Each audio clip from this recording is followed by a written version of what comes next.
Welcome to the Former Movie Reviews, the podcast for people who actually like movie and TV. And my finger is in the way.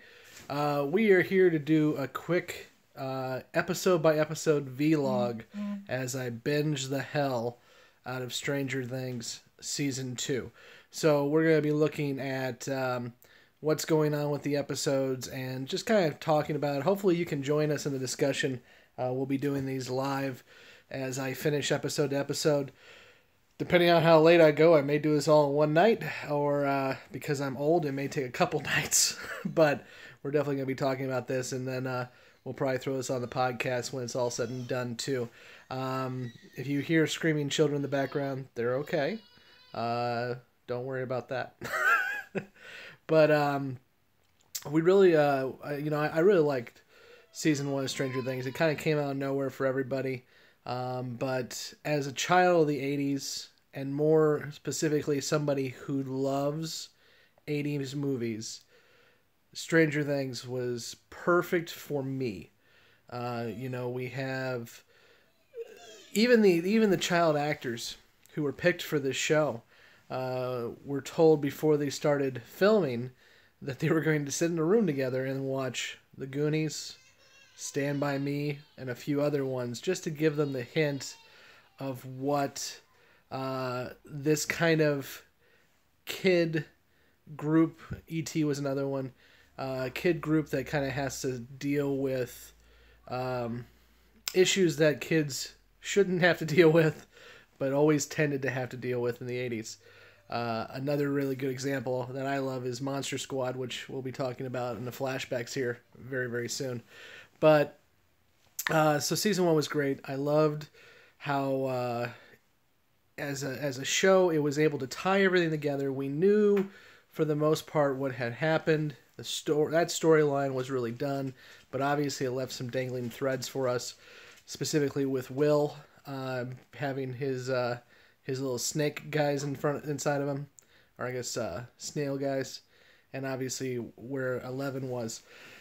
Now, we're in Stranger Things Season 2, and the first episode, MadMax, and I gotta say, the first thing I'm really happy about with this is this isn't a show that's going to make you have to wait to get answers to what you're talking about. So what that means is, it's not like the X-Files, where I'm going to have to wait halfway through the season of filler to get to an episode about the mythology.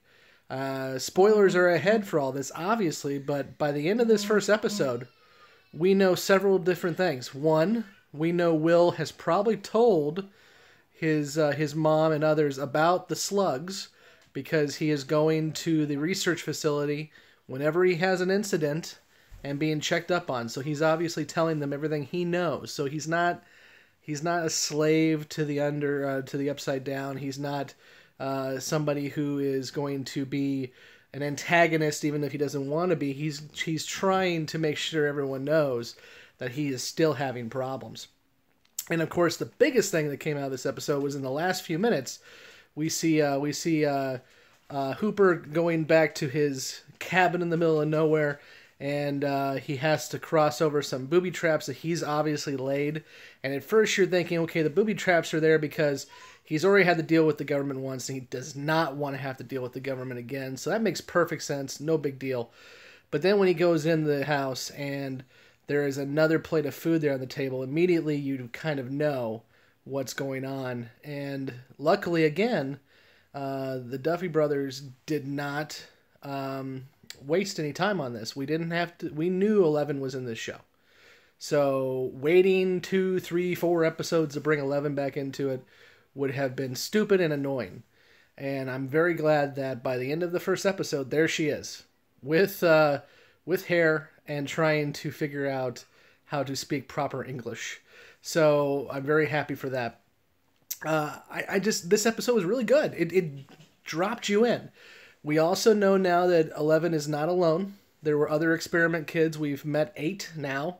And 8 has interesting powers that can be used to rob banks. But so we were building the mythology here. We also have some new characters. Rudy got fat. Sean Astin, no one really knows exactly why he's here. but obviously he's dating Will's mom, and he's too nice. One of the things I've noticed in this show, if you are too nice, you're probably evil. So he's a real nice kind of stepdad for Will and his brother, just kind of hanging out. Obviously, he's been there for a while. But we don't really know what his deal is going to be yet, but I'm sure we'll know more later on as we go. We also have Paul Reiser. I mean, what is an 80s show without Paul Reiser? And of course, me being a fan of Aliens, I know for a fact Paul Reiser is always evil. I mean, look about Mad About You. This guy is always evil. So, sooner or later, he's going to be a problem as well, too. I do also like the fact that they did not waste time to show us that the portals are still around. So it's not just Will having visions. The Upside Down is very much a factor in this right now, to a point where things are coming through the portal and they're having to, it would seem very regularly, because they almost treat it like taking out the trash. They have to regularly go in there and use a blowtorch and take out whatever's crossing through the portal. So big things are happening right away. This is not going to be a slow burn, and I greatly appreciate that. We've also got the new character of Max, which it's not surprising, because when you have only one female main character and 4 guys, that becomes a little weird. I direct you to it. So having Max in there as another female protagonist, I think will be a good move. Her brother has the most scraggly mullet I've ever seen, and of course all the idiot girls love him for it.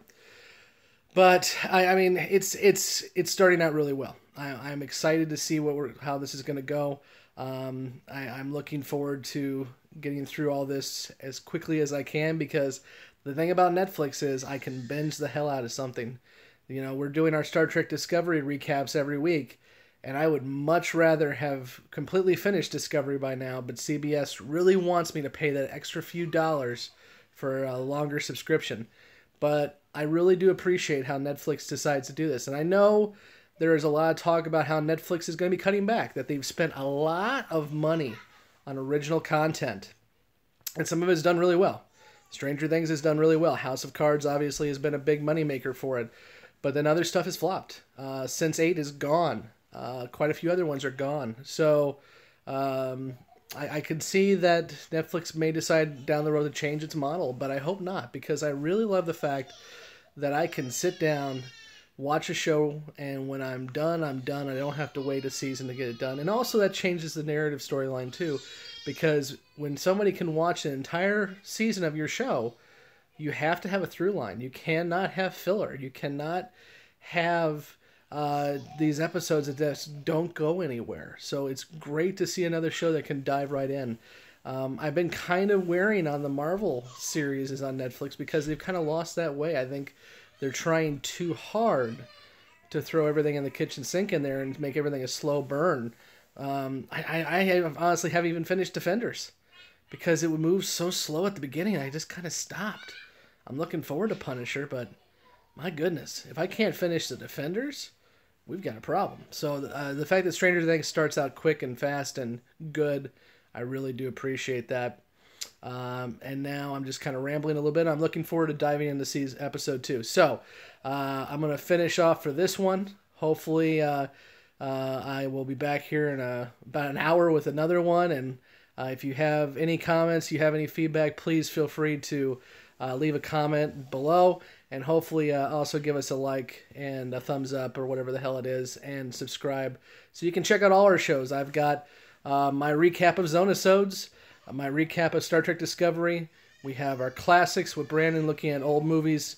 We have flashbacks from 80s and 90s movies. We have Beyond the Mouse, looking at Disney films.